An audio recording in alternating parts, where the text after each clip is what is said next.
अपनी सामाजिक जीवन में देखिए, मन का विश्वास कमजोर होना, हम चले नेक रास्ते पे हमसे भूल कर भी कोई भूल होना। हर रोज दोहराओ, प्रभु से बल मांगो, आत्मिक बल मांगो। ध्यान दीजिएगा, भागवत क्या कहती है? श्रीमद् भागवतम श्राव्यम शोक दुख विनाशनम। ये आपके समस्त प्रकार के कष्टों को, दुख को खत्म कर देगी। इसका मतलब इसको सुनने के बाद जीवन में कष्ट नहीं आएगा, दुख नहीं आएगा, पक्का प्रमाण आएगा। जो आना है वो आएगा। लेकिन भागवत आपको अंदर से इतना स्ट्रॉन्ग कर देगी कि भले बाहर कुछ भी आ रहा हो, आपको प्रभावित नहीं कर पाएगा। कोई बीमारी आ जाती, कोई महामारी फैलती है, स्वाइन फ्लू आ गया, डेंगू आ गया, क्या उसका प्रभाव हर जीव पर होता है? नहीं, केवल उसी पर होता है जिसके अंदर एंटीबायोटिक्स, जिसके अंदर आंतरिक कमजोर है, अंदर सबलता नहीं है, वो उस पर कब्जा करती है। जिसके अंदर सक्षमता है वो उसके ऊपर प्रभाव नहीं डाल पाएगी। भागवत आपको अंदर से इतना स्ट्रॉन्ग करती है। आप देखो, एक स्कूल में एक बच्चा, उसे मैथमेटिक्स अच्छा नहीं लगता, तो वो प्रार्थना करता है कि प्रभु आज ऐसी कृपा करो मैडम ना आए। आज टेस्ट था, पेपर है, मैडम ना आए, अच्छी बात है। और फिर कई बार तो ऐसी हालत हो जाती है, पता नहीं किस पागल ने मैथ्स बनाया। अच्छा होता, ये नहीं होना चाहिए था। अच्छा एक बात बताइए, क्या बच्चे की ये प्रार्थना सही है? नहीं, ये प्रार्थना सही नहीं, क्योंकि उसके चाहने से मैथ खत्म नहीं हो जाएगा, उसके चाहने से टीचर आना बंद नहीं कर देगी। प्रार्थना ये होनी चाहिए थी, प्रभु इतना क्षमता दीजिए, इतना सामर्थ्य दीजिए, मैं जो नहीं आता समझ पाऊं, मैं इसमें अच्छी तरह परिणत हो जाऊं, मुझे ये समझ आए, मैं अच्छी तरह से गणित में आगे निकल जाऊं। ये प्रार्थना सही है। कष्ट ना आए जीवन में, ये चीज ना हो, ये प्रार्थना नहीं। प्रभु से प्रार्थना ये कीजिए, प्रभु आप हर पल मेरे साथ रहिए, हमारे मन की शक्ति को बना के रखिए। स्थिति कोई भी आ जाए, मैं विचलित ना हूं, मैं घबराऊं नहीं, आपकी शरण में आ जाऊं, आप मेरी ताकत बनकर मुझे सामना करने की क्षमता प्रदान कीजिए। इतनी शक्ति हमें देना दाता।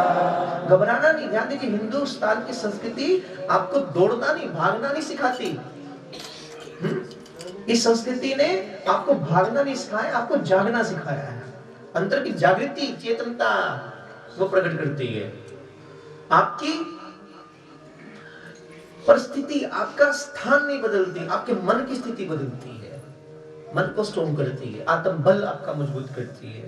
इतनी शक्ति हमें देना दाता, मन का विश्वास कमजोर होना, हम चले नेक रास्ते पे हमसे भूल कर भी कोई भूल होना। मैथमेटिक्स अच्छा नहीं लगता? कुछ गड़बड़ लग रही है। दूर अज्ञान के हो अंधेरे, तू हमें ज्ञान की रोशनी दे, हर बुराई से बच के रहे हम, जितनी भी दे भली जिंदगी दे, वैर होना किसी का किसी से, भावना मन में बदलेगी होना, हम चले नेक रास्ते पे हमसे भूल कर भी कोई भूल होना। इतनी शक्ति हमें देना दाता, मन का विश्वास कमजोर होना, हम न सोचे हमें क्या मिला है, हम ये सोचे किया क्या है अर्पण, हम न सोचे हमें क्या मिला है, हम ये सोचे किया क्या है अर्पण, फूल खुशियों के बांटे सभी को, सबका जीवन ही बन जाए मधुबन, अपनी करुणा का जल तू बहा के, कर दे पावन हर एक मन का कोना। हम चले नेक रास्ते पे हमसे भूल कर भी कोई भूल हो ना। इतनी शक्ति हमें देना दाता, मन का विश्वास कमजोर होना। इतनी शक्ति हमें देना दाता, मन का विश्वास कमजोर होना। इतनी शक्ति हमें देना दाता, मन का विश्वास कमजोर होना।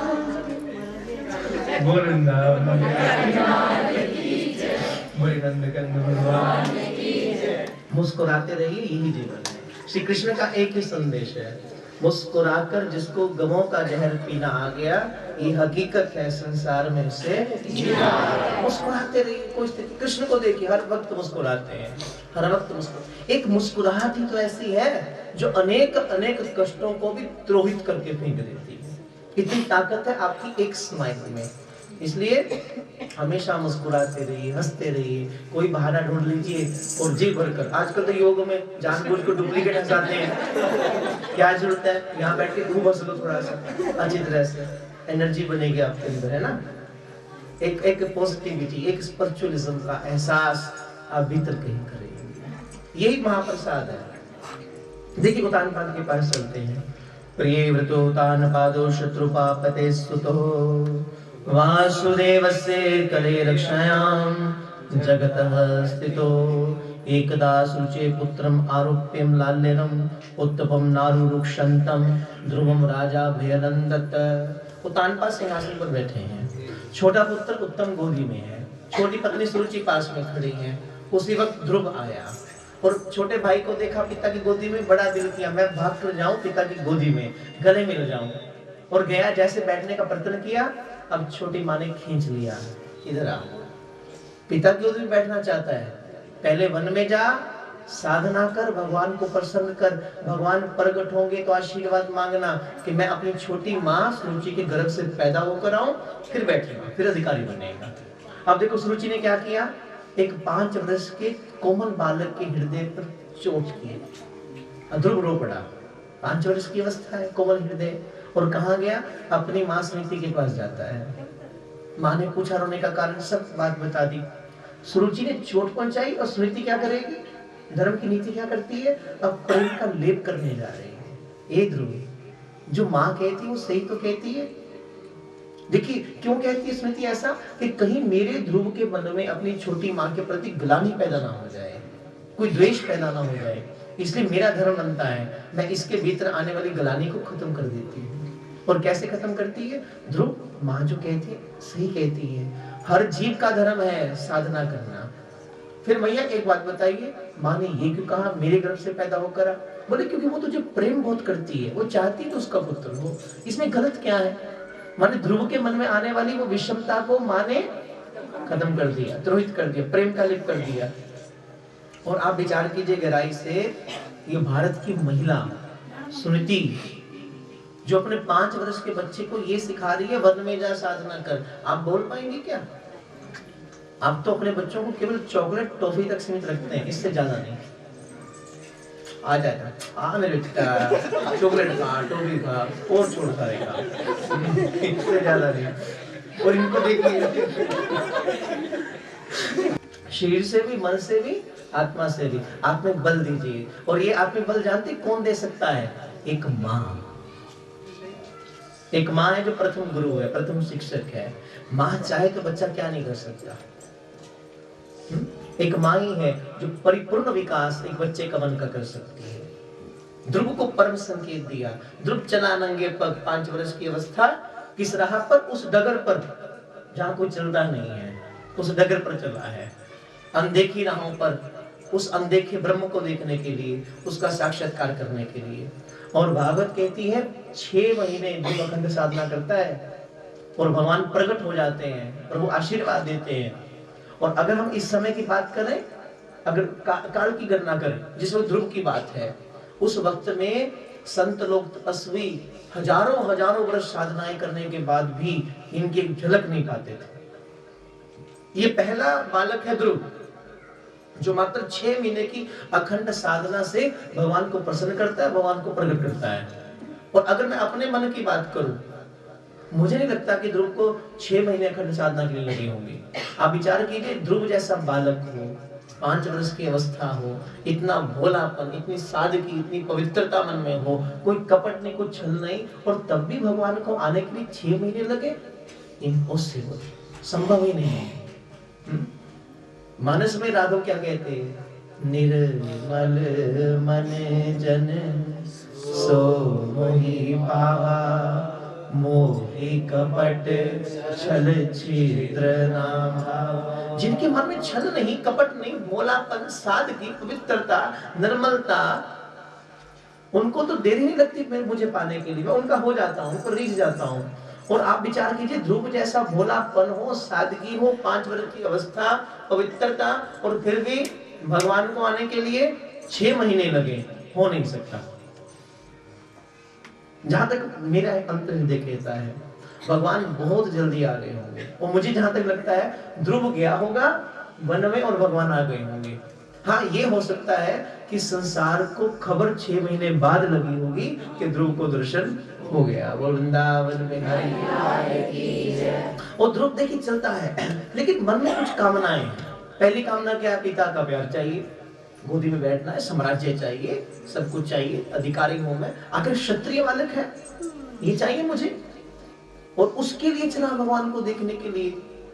और रास्ते में कौन मिलते हैं? ध्रुव इतना तो जानता है, एक सदगुरु के बिना पहुंच नहीं पाऊंगा, अब सदगुरु चाहिए। पार ब्रह्म परमेश्वर सतगुरु आपे करने हारा, चरण धूल तेरी सेवक मांगे, तेरे दर्शन तो बलिहारा, तेरे दर्शन तो बलिहारा, चरण कमल तेरे सतगुरु दीन दयाल। इतनी चेतनता तो भीतर है कि सदगुरु के बिना वहां पहुंच नहीं पाऊंगा, अब सदगुरु चाहिए। अब सदगुरु का प्रेम जब तक नहीं मिलेगा, ध्यान दीजिए, सदगुरु के क्रोध में भी प्रेम होता है। गुरु कुम्हार शिष्य कुंभ है, कुमार को देखा है जो बर्तन बनाता है मिट्टी के। गुरु कुम्हार शिष्य कुंभ है, गड़गड़ काढ़े खोट, अंदर हाथ सहारा दे और बाहर मारे चोट। सहारा भी खुद देता है और चोट भी खुद ही करता है, समझ जा। वृंदावन बिहारी नंद भगवान की। सहारा भी खुद देने हो गई, इसे बोलते हैं दंडवत प्रणाम। एक एक अंग से समर्पण हो रहा, एक एक अंग से प्रणाम करना, केवल हाथ नहीं, साष्टांग पूरे प्रणाम। नारद रीझ गए, बोले बालक पक्का है, लेकिन थोड़ी परीक्षा कर लूं। कौन है? मैं ध्रुव। कहां जा रहा है? बोले वन में। किस लिए? साधना करने के लिए। अभी तेरी अवस्था बहुत कम सी है, अभी तो खेलने कूदने की आयु है, ये कुछ साधना करने का समय थोड़ी होता है। जब बड़ा हो जाएगा, बूढ़ा हो जाएगा, फिर जाना। ध्रुव मुस्कुराया, नहीं गुरुदेव, मेरी मैया कहती है यही अवस्था है इन्हें पाने की, ये बचपन ही है जिसमें प्रभु रीझते हैं, इसी अवस्था में भजन कर। नारद बड़े प्रसन्न हुए। लेकिन ध्रुव, वहां तो भूख लगेगी, प्यास लगेगी, तो कौन खाना खिलाएगा, कौन दूध पिलाएगा? गुरुदेव, मैया कहती है प्रभु के नाम में इतना रस होता है, इतना रस होता है, ना भूख लगती है ना प्यास, क्योंकि भूख प्यास शरीर का धर्म है और प्रभु का भजन आत्मा का धर्म है। बड़े प्रसन्न हुए। लेकिन ध्रुव, वन है, जंगल में तो हिंसक पशु रहते हैं, डर नहीं लगेगा? एक ओंकार सतनाम करता निर्भय ब्रह्म से जुड़ेंगे तो निर्भयता आ जाएगी, माँ कहती हैं। उन्हें अनुभव करना, वो तेरे पग पग रक्षा करेंगे, बस उन्हीं के चरणों में अपने को अर्पित कर देना। नारद बड़े प्रसन्न हुए। आशीर्वाद देते हैं। गुरुदेव मैं नहीं जानता प्रभु कैसे हैं, दिखने में कैसे हैं, मैंने कभी देखा नहीं, अनुभव नहीं किया, छोटा सा बालक हूँ, मैं कुछ नहीं जानता, आप गुरुदेव हैं, आप बता दीजिए प्रभु कैसे। भोलापन देखिए कितना ध्रुव का, मैं नहीं जानता, आप बता दीजिए। ब्रह्म को जानना है, प्रभु को जानना। मैंने कल भी कहा था भागवत का प्रसाद लेना है तो पिछली जानकारी खत्म करके आइए। अगर यहाँ कुछ नवीन चाहिए, यहाँ अगर प्रसाद चाहिए तो पीछे जितना जानते हो सब छोड़ाओ, खाली करके आओ पात्र, फिर नया पात्र लेकर आओ, खाली बनकर बैठो ताकि भरे जाओ। जो लोग पिछली जानकारी इकट्ठे करके बैठ जाते हैं ना, वो कुछ नहीं ले पाते क्योंकि भरा हुआ पात्र है। और जब भी जाइए, कहीं भी जाइए कथा में, बिल्कुल खाली होकर जाइए, इस कदर जाइए बिल्कुल शून्य है, कुछ पता ही नहीं, कुछ जानते ही नहीं, ध्रुव की तरह जाइए। मुझे नहीं पता प्रभु कैसे हैं, आप बता दीजिए, आप गुरुदेव हैं। बोले पन पर नारद जी जाते हैं, बोले बताता हूँ भगवान का स्वरूप कैसा है। प्रसादाभिमुखं शश्वत प्रसन्नवदनेक्षणं सुनासं सुभ्रुवं चारुकपोलं सुरसुन्दरं शिवसङ्कं घनश्यामं पुरुषं वनमालिनं शङ्खचक्रगदा पद्मैर्व्यक्तचतुर्भुजं किरीटिनं कुण्डलिनं केयूरवलयाभिनतं मंगलम भगवान विष्णु मंगलम गरुड़ध्वज।